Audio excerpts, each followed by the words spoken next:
Bistro RJ Dusitani Makati was shown simultaneously in Giraffe Boutique Hotel Baguio over a large screen TV with audiences in Makati and Baguio interacting and dancing simultaneously in an evening filled with smiles, laughter, and great music. We invite hotels, restaurants, bars, and clubs from around the country to take part in an unforgettable evening with us for your guests to be seen on national TV. Just call Joy at 0917-543-8438. That's 0917-543-8438. And we will rock and roll you and your guests all over the country. Only on RJTV, another Philippine first.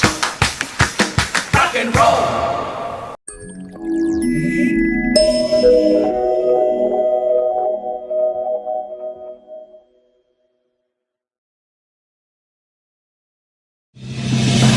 You are watching the multi-awarded Radio Bandido TV on Channel 224 Sky Cable and TV Plus boxes. Simulcast on DZRJ 8:10 a.m. Informing, advising, and entertaining the Filipinos and OFWs around the world. Streaming live on www.facebook.com/DZRJ 8:10 a.m. or on YouTube, channel DZRJ 8:10 a.m.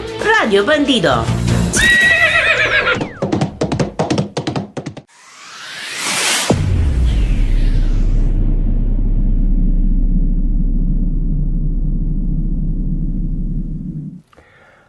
Hello, Philippines, and welcome to the World News Jam right here on DZRJ and Radio Bandito TV. My name is Lecain. We are here in the beautiful Makati, Manila, talking about the biggest news stories going on around the world. Stuff that you see on TV or the web, but maybe you missed a few stories in your busy schedule. So we here at DZRJ are here to catch you up. Now today we have a lot of subjects to get to. The continued stories of the immigration going on in the U.S., the Canadian election and what's driving people to vote, whatever happened to the peace deal between Russia and Ukraine, and the enormous fires in the UK, what it's doing to the ecosystem there. Oh, and what happens to lithium batteries when they catch fire? And then that big news coming out about Harvard University. Will they allow President Trump to tell them how to run their school? And much, much more. So let's get to it. I want to talk a little bit about this guy, 𝗪់Now, before last week, no one ever heard of this guy. He was just an immigrant father in Maryland, just working and living. But now, as of this week, he is the new symbol of what can happen to you or anyone you know who is an immigrant living in the new version of America. This 29-year-old was disappeared, as people are calling it, picked up by law enforcement and removed to one of the most horrific prisons in the world in El Salvador. No trial, no call to his lawyer, just picked up, chained and shackled and put on a plane. Now, this kind of thing seems to be happening daily in the U.S., especially among students. And the list is getting longer and longer. Thinking of some of those students we've talked about, a 30-year-old Columbus student who was a green card holder was picked up while visiting a government building for a citizenship interview. And the Turkish woman at Tufts University was a Fulbright scholar, doctoral candidate. She was surrounded by 6 masked individuals and put into an unmarked car and then ended up in a detention center in Louisiana, despite a judge's order not to send her there. An Indian national who's been studying at Georgetown University for 3 years in a postdoctoral program. His wife is an American citizen. The judge has halted his deportation at the last minute. A Korean student at Columbia, permanent resident of the U.S., living in the U.S. since the age of 7. She was arrested. Her permanent residency was revoked. She ended up suing the Trump administration to stay in the country. These are just a few of 800 students whose visas have been revoked. The one thing they all have in common, they spoke out against Trump's policies and they have not been charged with a crime. But this story we're talking about today, it's a little different. That guy that's in the news all week from El Salvador, he didn't seem to be a part of any protest or school just a guy who was given sanctuary in the U.S. by a judge who said he should never be returned to El Salvador, or that most likely he will be killed. In El Salvador, there are many gangs and cartels. If one wants you to join and you don't, well, that might be the end of you. That's one of the main reasons people leave El Salvador, is they don't want to join a gang and they don't want to be killed for it. So far, this man has not been accused of a crime, much less convicted of a crime. However, he has a tattoo on his knuckle that the Trump administration says makes him part of the MS-13 gang that they deem terrorists. But this is just a recent revelation. Before, one of Trump's lawyers said it was just a clerical area that the guy was deported. But, of course, that lawyer that claimed it was just a clerical error, well, he's all of a sudden on administrative leave. So it seems like the Trump administration is now looking for any possibility they can find that will give credence to Garcia's deportation, other than they just made a mistake. The issue here is, not only did a man end up in a Salvadorian prison, not been charged with a crime, but he was ordered not to be deported by a district judge in the United States. Then another judge ordered that he be brought back to the United States, and then the U.S. Supreme Court said in a 9-0 decision that he should immediately be brought back to the United States, and that the Trump administration must give a valid reason why he was sent there in the first place. But so far, the Trump administration has just said no to every court. What they are now saying is that the president can decide who gets to stay in the U.S. and who doesn't, not the courts. But does he have that right? Many scholars and experts and politicians say the president does not have the power to decide who gets to stay in the country. Only the courts do. This is the purpose of having co-equal branches of government. So if the Trump administration defies the courts and the courts hold them in contempt, what does that mean at this point? Who actually gets held in contempt? Who would need to pay the fine or go to jail? The lawyers? The officials? The president? Trump this week met with the president of El Salvador, who some might say is exactly the type of president that Trump wants to become. In the press conference, Trump said that he doesn't have the power to get Garcia back from El Salvador. He said he's in El Salvador's jurisdiction now, so nothing more I can do. So, of course, the reporters asked the president of El Salvador, since he's in your jurisdiction, will you just send the wrongly arrested American back to the U.S.? His answer was kind of weird, to say the least. He said that sending him back would be like smuggling a terrorist back into the United States. He went on to say that it was preposterous to facilitate his return, that he would not be sending him back to the U.S. He said, I don't have the power to return him to the U.S., which, I don't know, is a rather odd thing to say. I mean, all he has to do is just put him on a plane and send him back. He's the president of the country. But the problem the president of El Salvador seems to have is that if he sends him back to the U.S. and then he is freed, which is most likely going to be the case, the Trump administration will end up with a bit of an egg on their face. And what about the money? Trump has already promised $14 or $15 million to the president of El Salvador, up from $6 million supposed to be given to the Salvadorian prison to house the people Trump is sending there, $4 million of which has already been paid. So if the president of El Salvador gives that guy back, does he have to also give back the money? This is a dilemma for El Salvador, isn't it? Actually, what I think was supposed to happen was this guy was supposed to be swept up and put in a prison and no one really noticing. The man would just, disappear. But then people did notice, and senators and congresspeople, they all noticed. And protesters, popping up everywhere. In fact, thousands of people showed up at the White House protesting the abduction of this man, 𝗪𝗪𝗪. Many pointing out that the U.S. is supposed to be based on laws and courts. Even if you committed a crime, everyone has the right to a fair trial, right? No one in the U.S. should be disappeared or put in a prison just because they disagree with the current president. But let me just point out that this person did not speak out against the administration or anything up to this point. He was just a person from El Salvador, a man with no criminal charge and was married with a 5-year-old autistic child. It's got to be such a big story that the U.S. Senator Chris Van Hollen got on a plane and flew to El Salvador himself to talk to 𝗪𝗪 and see how he was doing, maybe get some answers.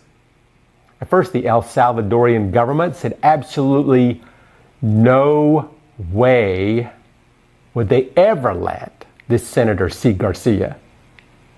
The senator was told to turn around and go back to the U.S. But pressure got to the Salvadorian government and they finally let the senator see him. 𝗪𝗪 said he's been traumatized by the whole ordeal and that they had moved him to yet another prison. The senator asked if he was in danger. He said he wasn't worried about the prisoners around him, but it was the other prisoners from the other cell block he was worried about.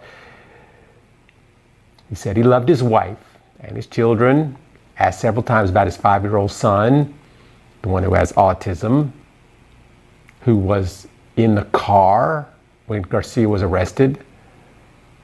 But in the moments that they had together, there were pictures taken. Now, this is where it all gets very interesting. First, they had water on the table. Then someone brought in margaritas. The senator's was full, but 𝗪𝗪's was only half full. Seemed a bit odd, but the men never drank from the glasses at all. Later, the president of El Salvador sent out a statement that we should notice that the so-called tortured prisoner was drinking margaritas with the senator. The senator later pointed out that it was made to look like 𝗪𝗪 had already drank half of his margarita from the photos. However, the salt on the rim of the glass had not been touched, an obvious setup, which did not work. He said this is a lesson into the lengths that the Salvadorian president will go to deceive people about what was going on there. Trump immediately put out a tweet on Truth Social saying that the senator of Maryland looked like a fool for going to El Salvador. He accused him of being a grandstander. But if the senator didn't go, we wouldn't know anything of the condition of 𝗪𝗪. We wouldn't even know if he was still alive. I mean, the El Salvadorian government would have a lot to lose if the prisoner ended up injured or dead. Most likely the money given to them has the stipulation that the prisoner must be kept alive. The White House said that 𝗪𝗪 will never return to the U.S. And this was reiterated by the Salvadorian president. But Trump doesn't want to stop there. He is now saying that he wants to be able to deport people with U.S. citizenship to El Salvador. In other words, if he doesn't like what you're saying, you can be deported. Now, he was talking about people that moved to the U.S. and got citizenship, or is he talking about everyone? In any case, he was telling the El Salvadorian president that he should start building more prisons. Now, this would be illegal based on the U.S. Constitution, of course. But the question is, does it matter anymore in the new USA? Trump has a long list of enemies that he would like to get rid of. Several senators that I can think of, a couple of Congress people, maybe some judges. The problem is right now is the problem he seems to be having is the public, because right now the public really isn't going along with this. And that might be the only thing that's stopping him. And this is Eric Lecain here on the World News Jam, right here on DZRJ and Radio Bandito TV. Thank you so much for joining us today. Well, Canada started the voting cycle for the next party leader and prime minister, and this election could have a record turnout of voters. There's a lot of interest in this election. Why? Partly, or mostly, the reason that interested the most people in voting in this election is the U.S. president, Donald Trump. why would interest in Trump make more people go to the polls in Canada? Well, a few possible reasons. Trump has boasted several times about wanting to annex Canada and make it the 51st state of the United States. He has said that the people of Canada would rather be Americans and that maybe he would just take over Canada. He also hit Canada with a huge trading tariff, called the current trading deal with Canada bad for the U.S., a deal that he made. The announcement from Trump has somewhat changed the view of many people in Canada toward the U.S. The U.S. has always been the closest friend and trading partner of the U.S. Seems like a country that Canadians right now just no longer trust. You see, most or all of Canadians, well, they don't want to be U.S. citizens. They want to be Canadian citizens. So in a way, this election has become about making Canada stronger, more patriotic, holding together strong as a nation as it goes through this breakup with the United States. Now, there are four main candidates that are hoping for the prime minister position, but there really only are two that are already out in front.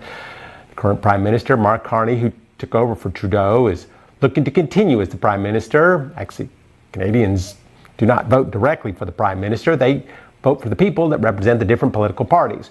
Whoever has the most leaders elected will end up picking the prime minister and form a government. Like I said, right now, it looks like it's going to be the Liberals against the Conservatives. When Trudeau stepped down, it really looked like the Conservatives had an easy win, but Trump has changed all that. Once he started with the tariff war in Canada, and the Conservatives have consistently been losing ground there. Canada, like the U.S., has been grappling with high prices on things like food and housing and automobiles. Throughout history, usually in an economic downturn like this, the public tends to lean more toward conservatism and its lower taxes and less government policies. For instance, in the U.S. election, many said that they didn't like Trump and his world policies. However, they would vote for him anyway to help lower prices at the grocery store. But Trump's promises so far have not happened. Not only have many people lost huge chunks of their retirement, but prices have continued to soar. This, along with the 25% tariff and the threat of the U.S. taking over Canada, has given a massive boost to the Liberal Party.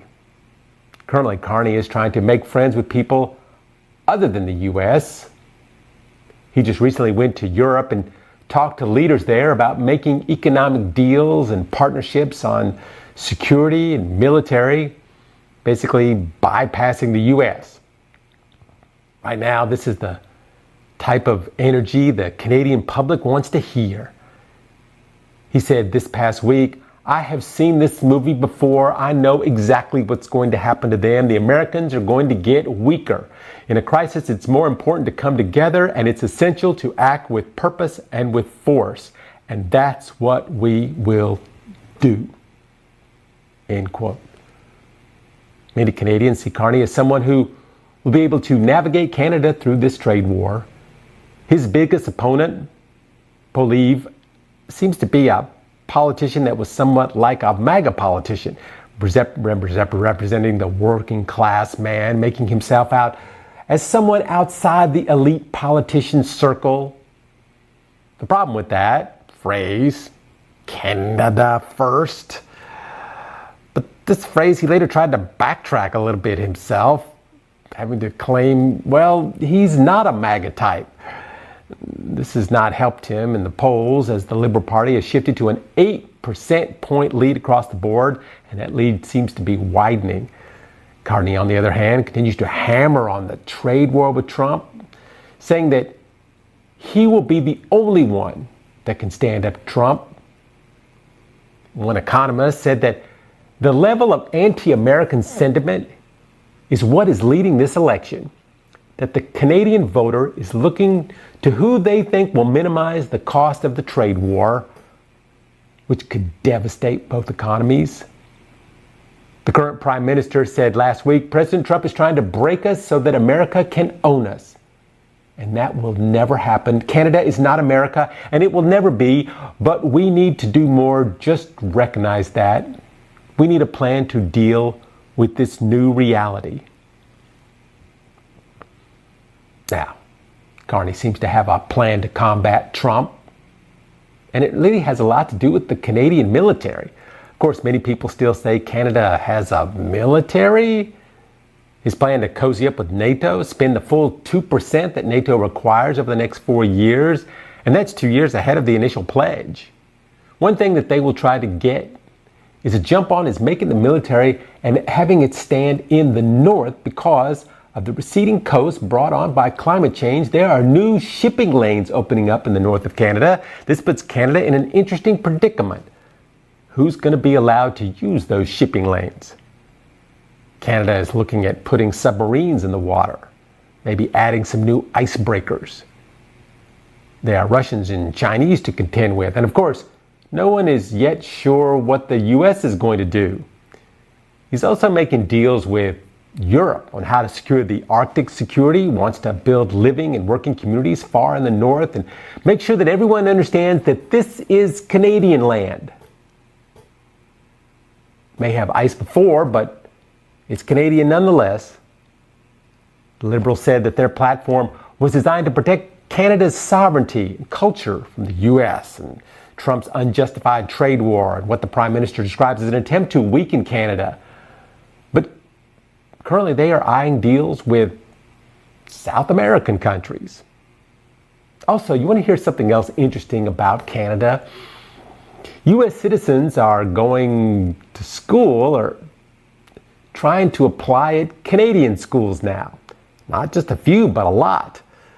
There was a 27% jump in applications for graduate school from March 1st of this year. And those applicants are U.S. citizens. UBC Vancouver recently reopened its admissions to U.S. citizens for its graduate programs and plans to fast-track applications so that the U.S. students can start in September. Why is this happening so abruptly? Most likely, the Trump administration's new policies on revoking student visas and its crackdown on social media accounts. That could be it. Also could be the Trump administration freezing the numerous university funds until they can change policies to match Trump's. But the big one is Trump grabbing university students and sending them off to deportation centers because of their political views. But whatever the reason, many students that are studying in the U.S., both citizens and not citizens, are thinking of switching to Canada. I'm guessing the Canadians, well, they couldn't be happier. And this is Eric Lecain on The Jam, coming to you from the DZRJ studios in beautiful Makati, talking about stories going on around the world. I wanted to touch on one other subject in the U.S., and something we just talked about, school. Not just any school, but the best school. And who's the best school in the U.S.? Arguably, Harvard. When you think of law school, medical school, pre-politician schools, Harvard is usually the first one to come to mind. I mean, you say you went to Harvard, there's nothing that's going to top that. That means you went to the best. If you have the idea of studying in the U.S., students from around the world relish the idea of going to Harvard. But Harvard currently has a bullseye on its back, and that person shooting at Harvard is President Donald Trump.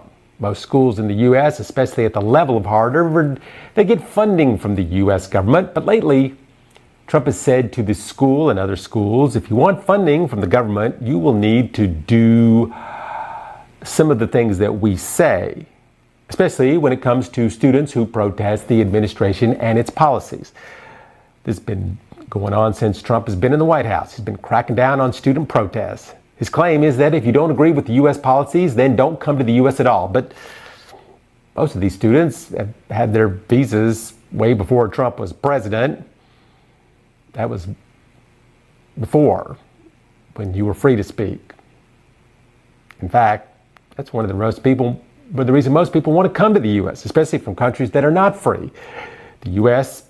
requires students and women, people, certain religions. They don't require them, or they didn't used to keep their mouths closed, or they'd be thrown in prison. The U.S. is the one place that you could speak your mind and not worry about being arrested. Well, that was the way things used to be in the U.S. Trump is now holding colleges accountable for what their students say. And we have seen this happening all over the U.S. Trump is looking through Facebook accounts, gathering evidence to make lists of students that speak out against things, such as the treatment of the Palestinians by the Israeli government. As I said before, it's happening in Columbia University, Cornell University, Brown, University of Pennsylvania, Princeton.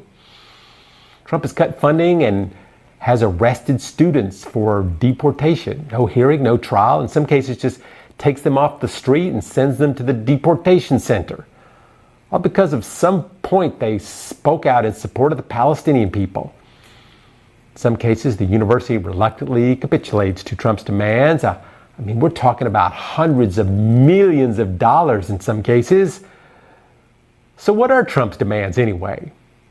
Well, in the case of Harvard, there must be a ban on all face masks, that all students must show their faces clearly, that certain subjects taught on campus must be reviewed and changed to address biasness, and that the college must open its records to the Trump administration for a review of possible students who have a history of protesting. But Harvard is doing something that many others have been afraid to do. They are saying no. No, we're not doing that. We're not going to adhere to these demands. Harvard was around long before Trump became president, and it will be here long after the president is gone. Now, the good thing is that even though Trump will cut $9 billion of funding that Harvard gets from the government, Harvard still has $50 billion saved up. It could live on that. So they will survive. Also, since the attack on Harvard, the donations to the college have skyrocketed. And I'm not talking about big donors giving millions because they went to school there. These are coming from people that never went to school there. Heck, they could never afford to go to school there. They just don't want to see the college bullied like this. But the Trump has a different way of looking at this. They are complaining that the school is promoting anti-Semitism. That just like schools in racist school districts that refuse to integrate, this is a way to coerce Harvard to treat all of its students with equality and justice. But many are saying that Trump is just using anti-Semitism as a smokescreen to attack higher education. And he's using the school record as a form of racism to remove students from countries that, Trump just doesn't like.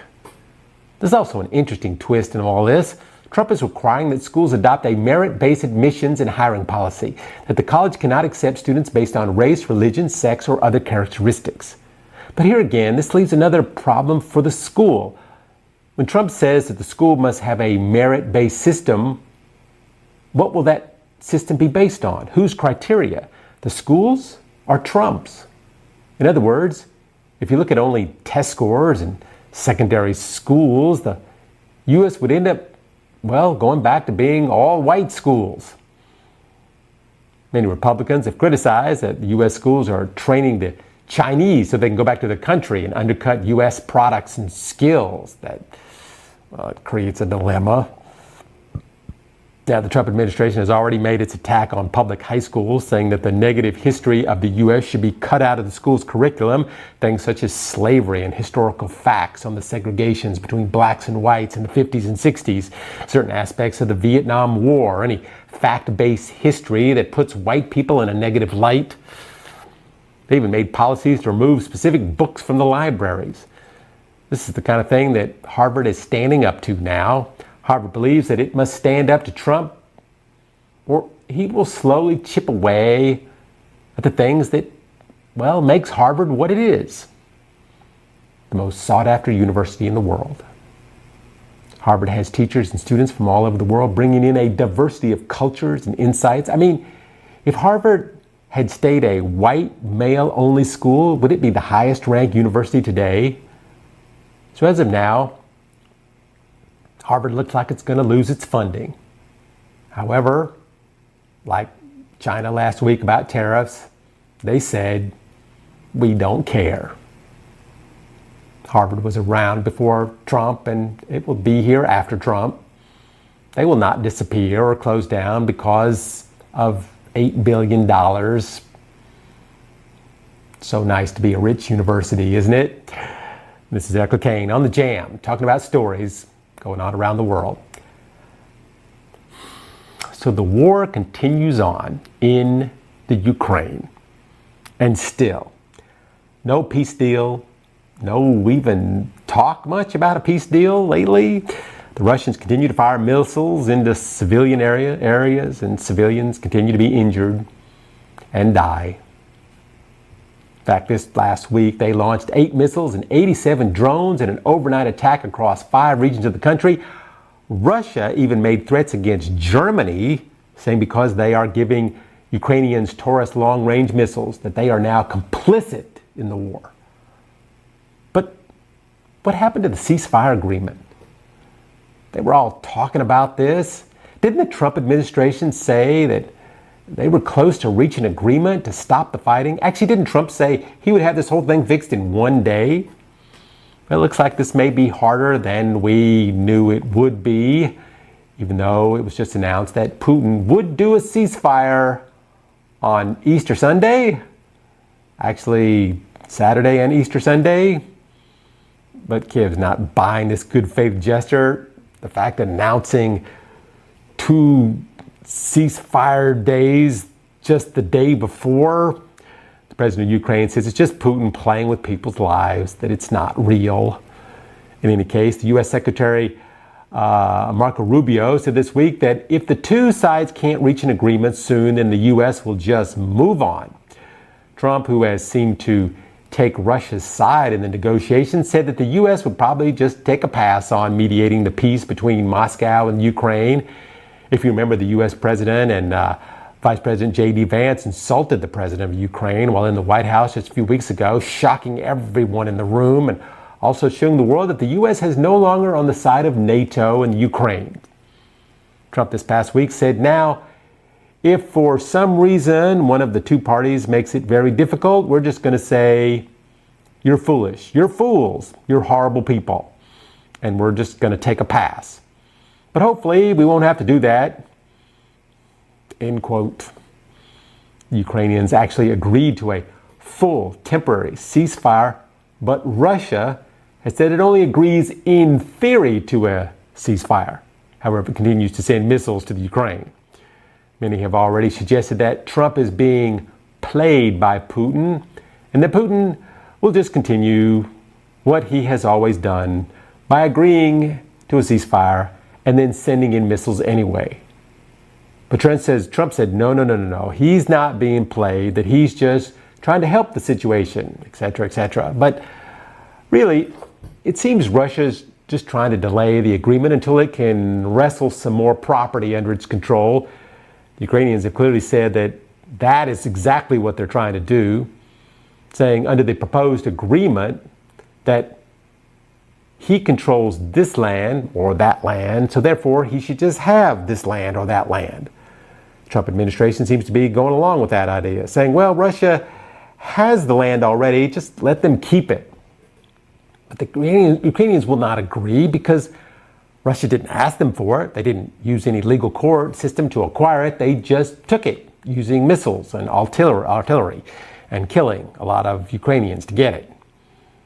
According to the latest, the Trump people are ready to give away all that land, including Crimea, which Russia illegally annexed in 2014. But Ukraine is never going to agree to that. I mean, why should they?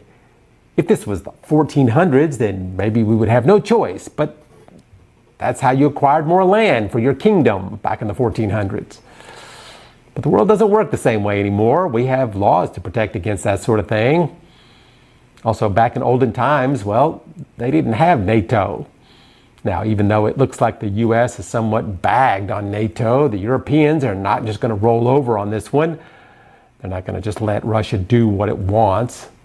Any temporarily occupied area the Russians may hold now doesn't mean that they get to keep it in the future.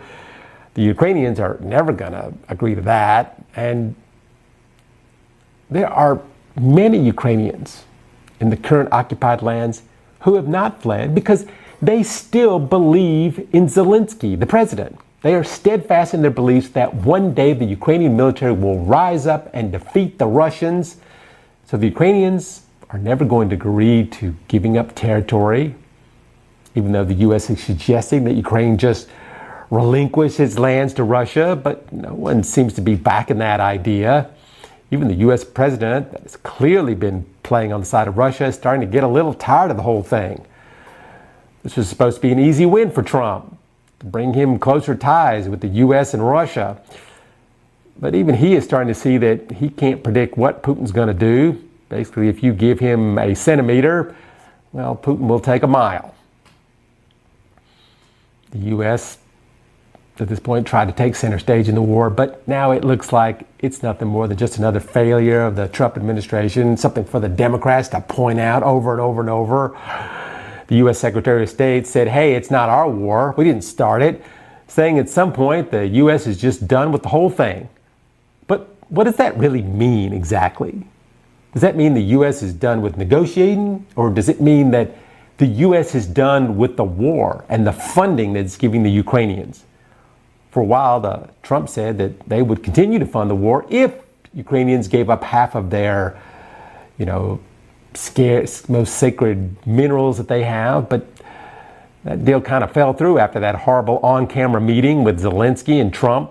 As of now, the deliveries of weapons to the Ukraine are practically stopped, which means the Ukrainians are in a difficult spot right now. The U.S. has been their ally throughout the war, sending them support to hold the Russians back, which would have never happened without them. But now the U.S., or rather the Trump administration, has somewhat turned its back on the Ukrainians. Remember at one point, Trump even said that it was the Ukrainians and Joe Biden that started the war, which is clearly neither. Also, Trump has stopped sharing intelligence with the Ukrainians. Some believe he started sharing intelligence with Russia. In any case, the U.S. is saying the deal is Russia keeps what it has been able to occupy, and the Ukraine will never be allowed to join NATO. Then the peace deal, I must say, is just simply worthless. The Ukrainians want the lines to stay the same as what the world maps right now say it is. Russians want to change the lines and make sure the Ukrainians never join NATO. Will this ever be agreed to? No, it won't. Putin is not going to end the war with nothing. He knows that Trump may eventually bend to his will or be tricked into doing so. So the war may never end anytime soon, or at least until someone runs out of bullets. So will the Europeans step in when the U.S. gives up? Let's hope for the Ukrainians' sake someone will help them, even if the U.S. won't. And this is Eric Lecain on the World News Jam on DZRJ and Radio Bandito TV. One of the most fragile yet most resilient things on this earth are ecosystems. Certain flowers and plants grow in an area because that's where they were designed to be. Certain animals evolved in one place because that's where plants grow. That's what they use for food. Some insects populate the area and in turn pollinate the plants. It may have taken tens of thousands of years to develop certain ecosystems. This is why it's such a big deal when some ecosystems are completely destroyed. Sometimes once they are destroyed, they never return. I mean, the dinosaurs never return. Not one of the true dinosaurs returned once their ecosystem was destroyed. This is why the fires that happened last week in the UK have been so very devastating. The fire that struck a section of Wales consumed around 1,600 hectares.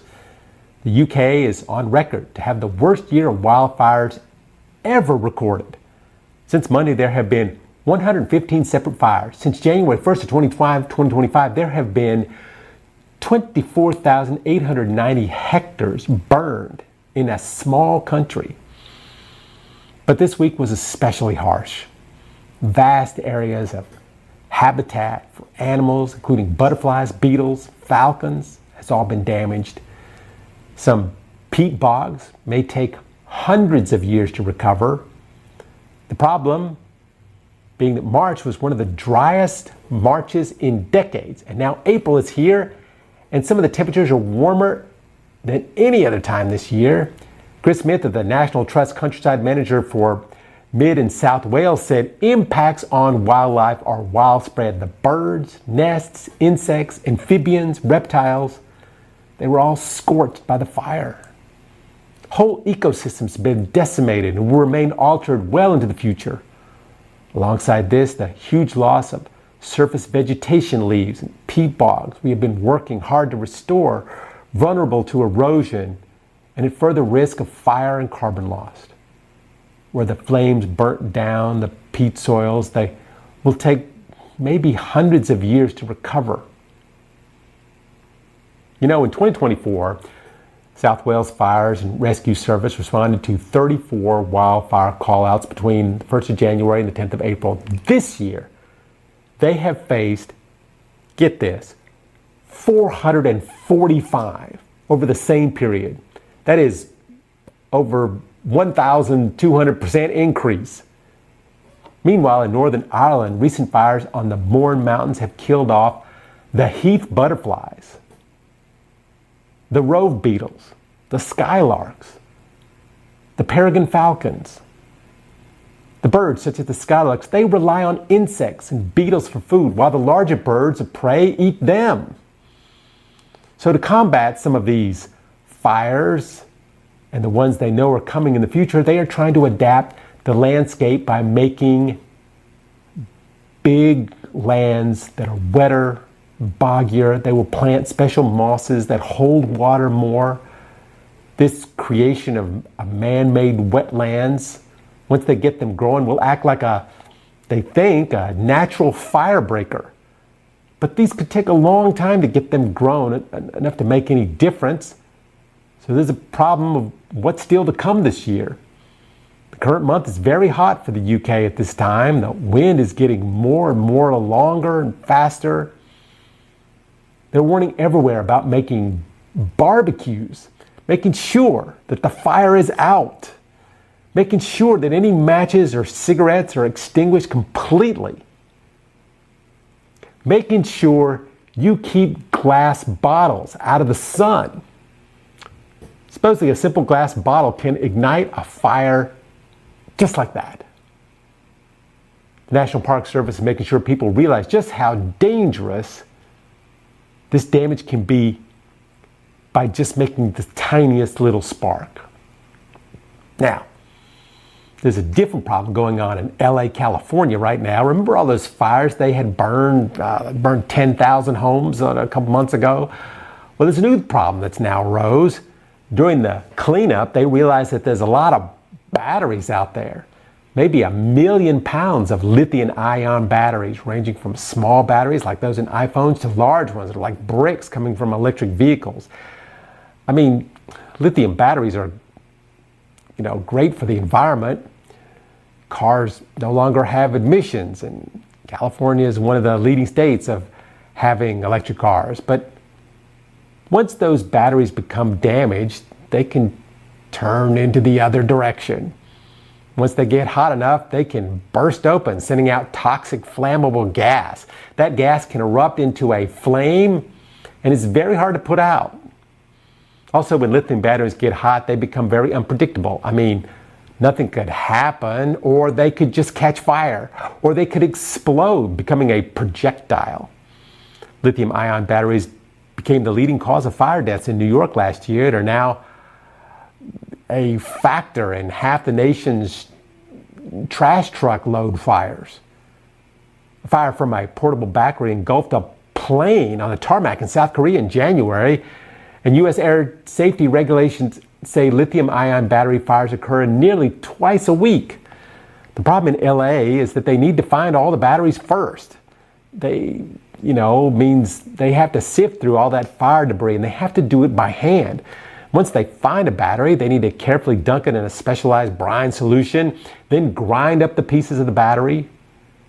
Special environmental workers have found 16 times as many batteries from the wreckage of the LA fires than when they did the whole Maui fire back in 2023. Like I said, California has a lot of electric cars. It's a bit crazy because even after a fire has burned up the car and time has passed, the battery can still explode. This is why it can be so hard to rescue victims from a car crash. The firefighters just can't tell if the car will explode, even if the fire's already died out. There's also the issue in homes that have caught fire with solar panels. They can have multiple batteries linked together, all in one place, and even if they don't explode, the toxic gas released from the batteries can be very dangerous. The thing about the cars is that batteries usually have to be removed from the bottom of the car. That means they need to disconnect the voltage cables and flip the car upside down to remove the battery. This can take a lot of time, and you need experts to do it. Just a bit ironic that something that is made to help the environment can be so dangerous if it's taken into another context. The price we pay to save the earth. And this is the World News Jam on Radio Bandito TV. I'm Eric Lecain. I just wanted to get to some things that are going on in the U.S. right now, things that just make me shake my head. Now, of course, we know all about the tariffs. This is something that's, hasn't affected us in the Philippines yet, but it will eventually. And the purpose of those tariffs, I still don't know. It's not going to make the U.S. any richer. I mean, the U.S. is rich. I mean, honestly, they are like really rich. These tariffs are, well, just unnecessary. It's not going to help anyone, really, but it will make it harder for the poor people who will end up having to pay for these tariffs. And of course, poor countries like the Philippines will end up at the end of the stick when the higher prices start to trickle down. But there are other things that the Trump administration did this week that seem to be designed just to cause people problems. This week, he didn't just cut the Head Start funding, he eliminated it entirely. Head Start, it provides childcare for pre-kindergarten. It was founded back in 1965, and it's been under the umbrella of the Department of Health and Human Services. It's free childcare for kids under 5 whose parents are in the section of people considered poor, and they need to work. It provides free meals, snacks, health screening, curriculum for financial literacy. Helps more than 800,000 families. The head of Head Start program said that this new Trump policy will be devastating to so many families across the United States. So why is Trump doing this? Why would Trump want to eliminate something that helps so many people? Bernie Sanders, very popular U.S. senator who speaks out quite frequently about Trump policies, said that the program keeps people warm in the winter.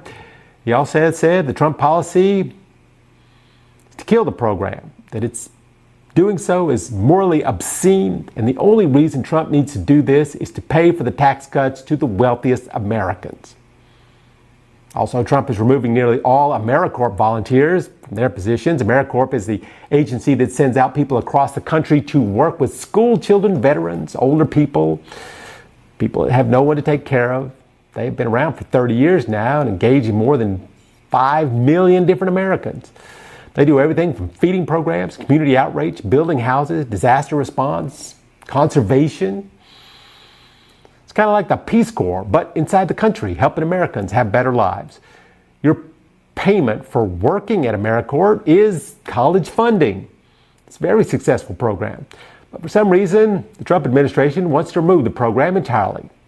Now, they have an operating budget of around $1 billion. Nearly all the workers were put on leave this week, told during the period of the leave they are not to enter AmeriCorps premises, access AmeriCorps systems, attempt to use your position or authority with AmeriCorps in any way without prior permission or any permission from supervisors, your chain of command. No matter what project you're doing, you must stop everything that you are doing right now. So, the state of California is suing Trump over this. U.S. Senator Chris Coons made a statement. AmeriCorps members are relief workers on the front lines of natural disasters, teachers improving literacy in school, healthcare workers, especially in underserved communities. There are few better examples of government working strategically and efficiently to improve the lives of those they serve. President Trump attempted destruction of AmeriCorps is alarming and will damage communities across the nation. End quote. A 2020 nonpartisan study found that for every dollar Congress appropriates to AmeriCorps and Senior Corps, the programs return more than $17 to the government and its economy. Now, continuing on, another thing Trump has done recently, he has removed almost all of the weather people from NOAA.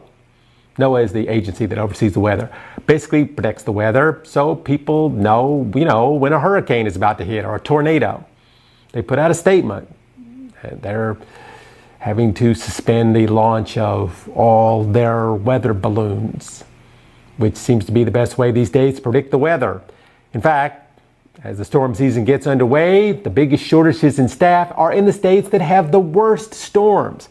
In fact, if anyone from any federally funded weather service speaks out against the Trump administration, anything to do with the cuts to NOAA, they will lose their job. The Trump administration is currently installing tracking devices to make sure they know if anyone talks to the press. Also, the new Trump plan completely eliminates NOAA's climate research. And the NOAA agency that oversees marine and endangered species will now be managed by the 5th Fish and Wildlife Service, the same people that give out the hunting licenses.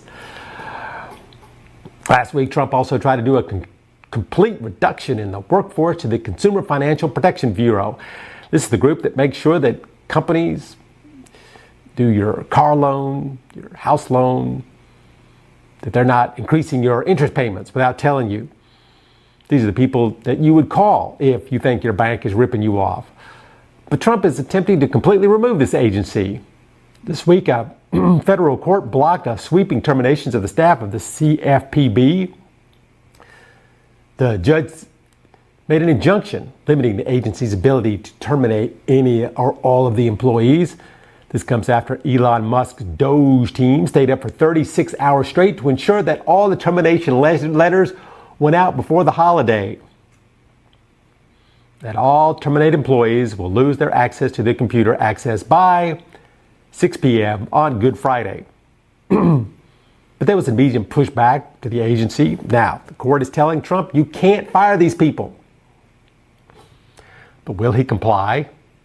That's the question that many are asking on many subjects these days.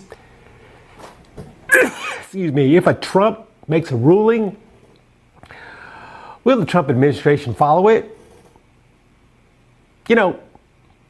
We are not a partisan show here, neither Republican or Democrat, left or right wing. We're not conservative or liberal. I just tell you the news.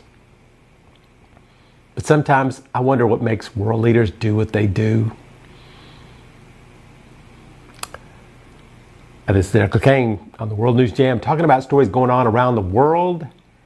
And we are out of time. But please join us again next week here on the World News Jam on DZRJ and Radio Bandito TV. Until then, everyone stay safe out there, and we will see you next week.